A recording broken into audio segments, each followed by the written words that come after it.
NDA के सभी भारत सरकार के मंत्री के सम्मान समारोह में इस सभा की संचालन कर रहे भारतीय जनता पार्टी के महामंत्री राजेश वर्मा जी, इस मंच पर उपस्थित बिहार के पूर्व मुख्यमंत्री और भारत सरकार के माननीय मंत्री आदरणीय जीतन राम मांझी जी, भारत सरकार के माननीय मंत्री जनता दल यूनाइटेड के पूर्व राष्ट्रीय अध्यक्ष आदरणीय राजीव रंजन उर्फ ललन सिंह जी, इस मंच पर उपस्थित भारतीय जनता पार्टी के नेता और देश के भारत सरकार के मंत्री आदरणीय गिरिराज सिंह जी, इस मंच पर उपस्थित भारतीय जनता पार्टी के पूर्व के अध्यक्ष और भारत सरकार के गृह मंत्री गृह राज्य मंत्री आदरणीय नित्यानंद राय जी, भारतीय जनता पार्टी के नेता राज्यसभा सांसद सदस्य भारत सरकार के मंत्री आदरणीय सतीश चंद्र दुबे जी, मुजफ्फरपुर के सांसद और भारत सरकार के राज्य मंत्री आदरणीय डॉक्टर संजय जायसवाल जी, पूर्व अध्यक्ष भारत सरकार के पूर्व मंत्री आदरणीय राधा मोहन सिंह जी, पूर्व अध्यक्ष आदरणीय मंगल पांडे जी,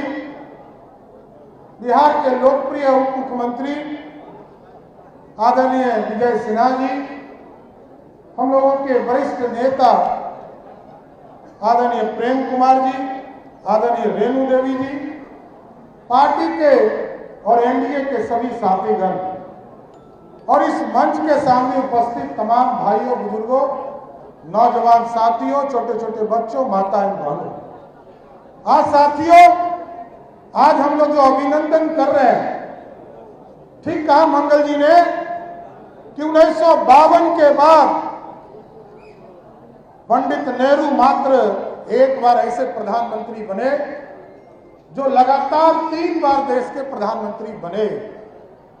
लगभग 60 वर्षों के आजादी के बाद आज पहली बार इस देश में लोकतंत्र में कोई एब्सोल्यूट गठबंधन की सरकार चलाने का काम किसी ने किया, वो नरेंद्र मोदी की सरकार ने किया साथियों। और साथियों, हम लोग पूरी तरह प्रतिबद्ध हैं बिहार के विकास के लिए आदरणीय मुख्यमंत्री नीतीश कुमार जी के नेतृत्व में लगातार एनडीए लगातार यहां पर काम करते रहा। लेकिन हम आज स्वागत कर रहे हैं सभी माननीय मंत्री जी का।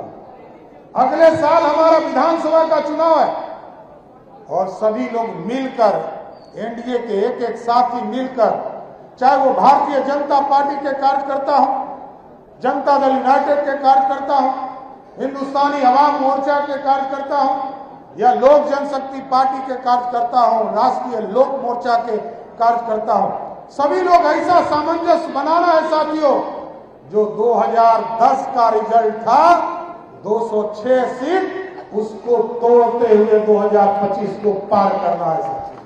ये आग्रह करना चाहता हूं। और भारत सरकार में अभी हमारे 8 मंत्री बिहार से आदरणीय प्रधानमंत्री नरेंद्र मोदी के नेतृत्व में बने। हम इन लोगों से भी आग्रह करेंगे कि आप लोग अपने यहां एक सेल जरूर बना दीजिए।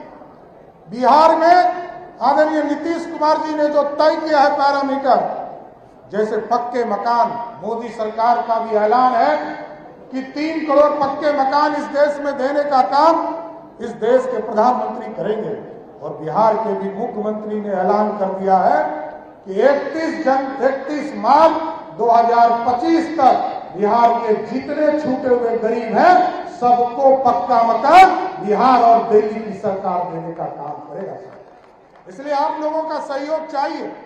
और भारत सरकार के जितने मंत्री हमारे यहाँ बैठे हैं और चिराग जी और रामनाथ ठाकुर जी भी आने वाले हैं, सभी लोगों से विशेष तौर पर आग्रह है, ये सामूहिक तौर पर बिहार का विकास करना है।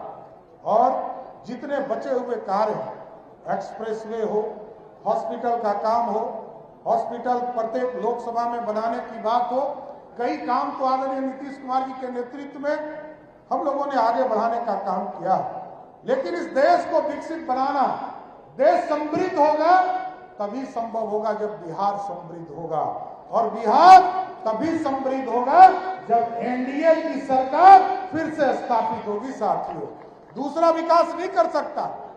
लोग कहते थे कि हमने ही रोजगार दिया, याद कीजिए अभी लोकसभा का चुनाव चल रहा था, लोग कहते थे हमने ही रोजगार दिया।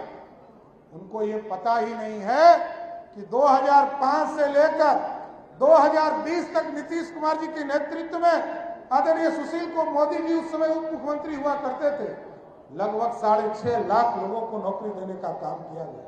और 2005 से लेकर 2022 तक में 25 तक में हम लोगों ने तय किया है कि 10 लाख सरकारी नौकरी देना है।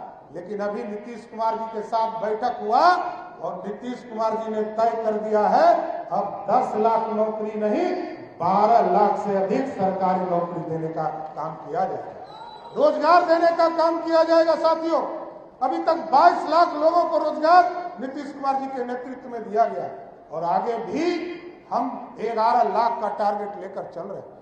अभी सभी नौजवानों को खेलने के लिए प्रत्येक पंचायत में एक व्यवस्था करने का काम, यूथ क्लब की व्यवस्था शुरुआत करने जा रहे हैं। इसलिए साथियों, हम यही आग्रह करेंगे, निवेदन करेंगे, लोग भ्रम फैलाने का काम करेंगे। लोग, आप सोचिए, इस चुनाव में लोग कह रहे थे संविधान खतरे में है, और जिसने पूरी तरह संविधान को कुचलने का काम किया होगा वही लोग ये बात कह रहे थे। कोई कहते थे आरक्षण खत्म कर दूंगा, भाजपा को 10 साल हो गए साथी, एब्सोल्यूट मेजॉरिटी थी, कभी भाजपा ने सब दिन आरक्षण का समर्थन करने का काम किया। चाहे वो कर्पूरी ठाकुर जी की सरकार रही तब भी भाजपा और जनसंघ जो है समर्थन करने का काम कर रही थी। 1989 में जब बीपी सिंह जी प्रधानमंत्री बने साथियों, तब भी कांग्रेस पार्टी आरक्षण का विरोध कर रही थी और भाजपा अपने 84 सांसद के साथ समर्थन कर रही थी। जब इस देश में लगा कि पिछड़ों को न्याय मिल गया, अति पिछड़ों को न्याय मिल गया, दलितों को न्याय मिल गया, आरक्षण मिल गया, तो मोदी जी की ही सरकार थी जिसने 10% स्वर्णों को भी आरक्षण देने का काम भाजपा की ही सरकार ने किया था। इसलिए ये देश है और इस देश में आप भुला जाइए, कोई बिना आरक्षण का नहीं। एकदम कान खोल के सुन लीजिए, कोई भी व्यक्ति जिसका 8 लाख से कम आमदनी हो, किसी वर्ग का हो, पिछड़ा हो, अति पिछड़ा हो या स्वर्ण हो, वो सबको आरक्षण मिल रहा है। लेकिन 8 लाख का आमदनी यदि आपको अधिक है उसको आरक्षण नहीं मिलता है। दलितों में, आदिवासियों में सबको आरक्षण देने का काम किया। लेकिन आज साथियों, सभी हमारे भारत सरकार के केंद्रीय मंत्रियों का स्वागत हो रहा और देश में नरेंद्र मोदी जी के नेतृत्व में और बिहार में नीतीश कुमार जी के नेतृत्व में मजबूती से सरकार चलाना है और बिहार के कल्याणकारी योजनाओं को गांव-गांव तक पहुंचाने का काम करना है। इसलिए सभी लोगों से आग्रह करूंगा कि जोरदार स्वागत करते हुए सभी मंत्रियों का इतना ताली बजाइए कि सभी माननीय मंत्री बिहार के विकास के लिए काम पर लग जाए। साथियों, तो स्वागत है ना पूरी तरह। तो सभी लोगों को, सभी माननीय मंत्रियों का विशेष तौर पर स्वागत करते हुए और बिहार के विकास में अगले 1.5 साल हम लोगों को लग जाना है। हम एक एक कार्यकर्ताओं को टारगेट देना चाहते हैं कि आप लोग लग जाइए। किसी का पक्का मकान नहीं बना है उसको चिन्हित कराना है, किसी को आयुष्मान भारत कार्ड नहीं मिला उसको चिन्हित कराना है। हमने युवा मोर्चा के साथियों को काम दिया है कि आप आयुष्मान भारत कार्ड से जोड़ने का काम कीजिए।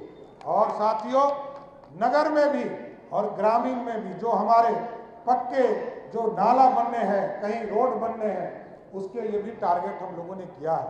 यहाँ नितिन नवीन जी हैं और अशोक चौधरी जी जो ग्रामीण कार्य मंत्री हैं, ये काम भी देखने का काम कर रहे हैं। लेकिन बिहार का विकास अब एक ही काम है साथियों। देश में मोदी जी इस देश को समृद्ध बनाने में लगे हैं और अब हमारा काम है, हम लोगों का काम है बिहार को समृद्धि के पीक तक पहुंचाने का काम करना है। और जिस तरह एनडीए ने लड़ा है 1996 से लगातार जो एनडीए का स्वरूप बना है, पूरे देश की स्थिति समझ लीजिए। आज 293 सीट जीतने के बाद भी इंडी गठबंधन के लोग कहते हैं कि मोदी जी हार गए। आपको पता ही नहीं है, इंडी गठबंधन के लोग, इस देश में महागठबंधन के लोग, इनको कुछ पता ही नहीं है। इस देश में मोदी जी के नेतृत्व में हम लोगों ने संकल्प लिया था कि हम एब्सोल्यूट गवर्नमेंट बनाने का काम करेंगे। और बिहार की जनता को मैं विशेष तौर पर धन्यवाद देता हूं कि 40 में 30 सीट जिताकर फिर से मोदी जी की सरकार बनाने का काम किया। इसलिए सभी कार्यकर्ताओं को अपनी बातों को विराम देते हुए और सबको धन्यवाद भी देता हूं कि झमाझम बारिश हो रहा है, किसान चिंतित थे, लगातार गर्मी झेल रहा था। और अभी तो मंगल जी कृषि मंत्री यहाँ पर बैठे हैं और रामनाथ ठाकुर जी आने वाले, ये लोग ज्यादा चिंतित थे कि बिहार में कहीं सुखाड़ नहीं हो। अब झमाझम बारिश हुआ है तो किसानों के चेहरे पर भी खुशहाली आ जाएगी। यही शुभकामना करते हुए कि आगे 2025 तक पूरी तरह एनडीए एकजुट होकर फिर से नीतीश कुमार जी को बिहार के मुख्यमंत्री पद पर बैठाने का काम कीजिए। बहुत बहुत धन्यवाद।